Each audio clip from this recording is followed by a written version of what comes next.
week and I'm exhausted. I work out on the field. I do electrical work for the city, or I'm out on a pole, or I'm underneath the ground digging a ditch, or I'm working 3, 4 jobs at some horrible restaurant with men who are abusive and a boss who doesn't support me. How can I love people? Well, the only way is if you are connected to the source of love, Jesus Christ. It's the only way that I have changed and I am changing is first by going back to my true nature, which is one of love, peace, and grace. That's why I'm the Gosa man, right? You can't hate and love at the same time. You know, as Jesus says, you can't love both God and money. You can't love both your rights and somebody else's rights at the same time. One eventually has to win out. And my choice from the bottom of my heart is to be about your rights, to be about what you need.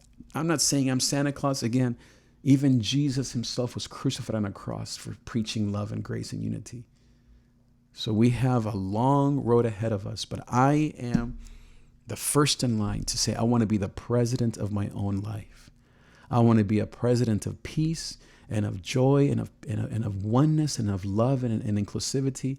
I want to be the president of my own life, of my own home, of my own society, neighborhood, church, and city and world. I want to be used as a man of love in this lost and dying world. I want to be president of my own mind and a president that speaks love, kindness, and unity. And guess what? If I can do it, so can you. We all need to be people of love. You need to be the president of your own soul. You need to be the president of your own community, of your own life.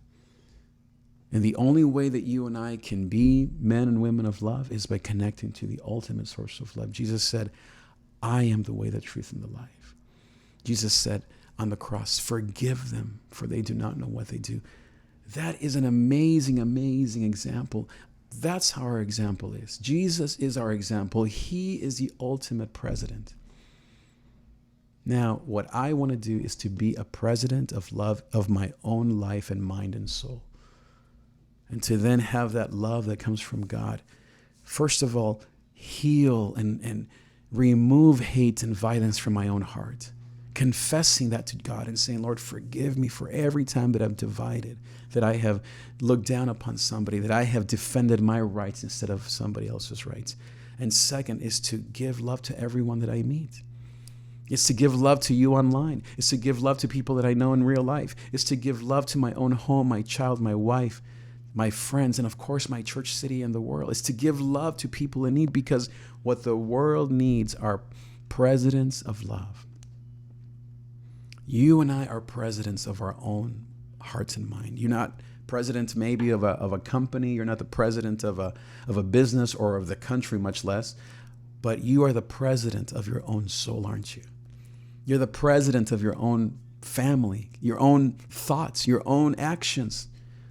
You're the president of your own job or your circle of friends. You're the president of your church. You're the president of your family. You're the president of your own minds.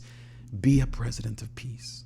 Be a president of unity. Be a president who speaks of kindness, oneness, love, grace, forgiveness, confession.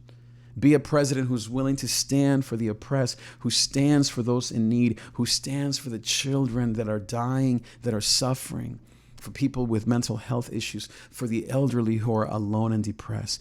Be a president of your own soul, because when you control your own mind and you quiet your mind, Psalm 121 says, I have stilled and quieted my soul. When you quiet your soul from your own noise, oh my goodness, our noise is so loud these days. And if you don't have noise inside of you, there's plenty of noise coming into you through your ears, through these platforms, through social media, through the rhetoric on YouTube or on TV, whatever you watch, there's plenty of negative stuff coming into your mind. You have to quiet yourself. You have to remind yourself of who you belong to. You belong to a God of love. You belong to a God of peace. His kingdom is not of this world. That's why his kingdom looks nothing like the kingdom that you see on TV. His kingdom is one of peace and harmony. His kingdom is one of kindness and unity. His kingdom is one that is above all other kingdoms. The kingdoms of this earth have no chance. There is no way that we can love one another if not because of the love of God in you and me. We need to start with your child. So practical steps. If someone comes to your door, invite them into a Bible study. If someone in your family is going through a problem, pray for them. Hold their hands, and together pray for them. If you feel yourself exhausted, weary, just completely depressed, ask God to fill you and to heal your heart.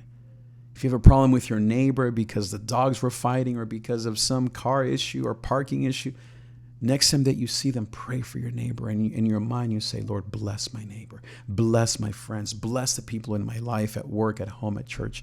Begin to think positive thoughts, but not just, crazy positive thoughts. Think Jesus thoughts.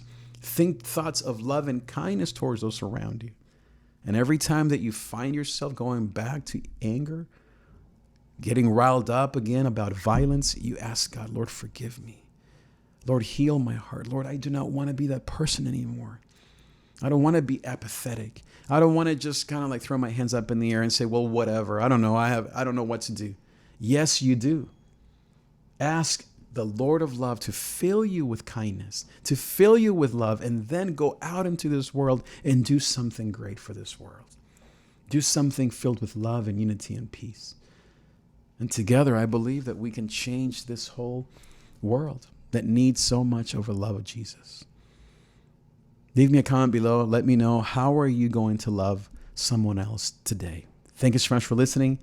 I will see you next time.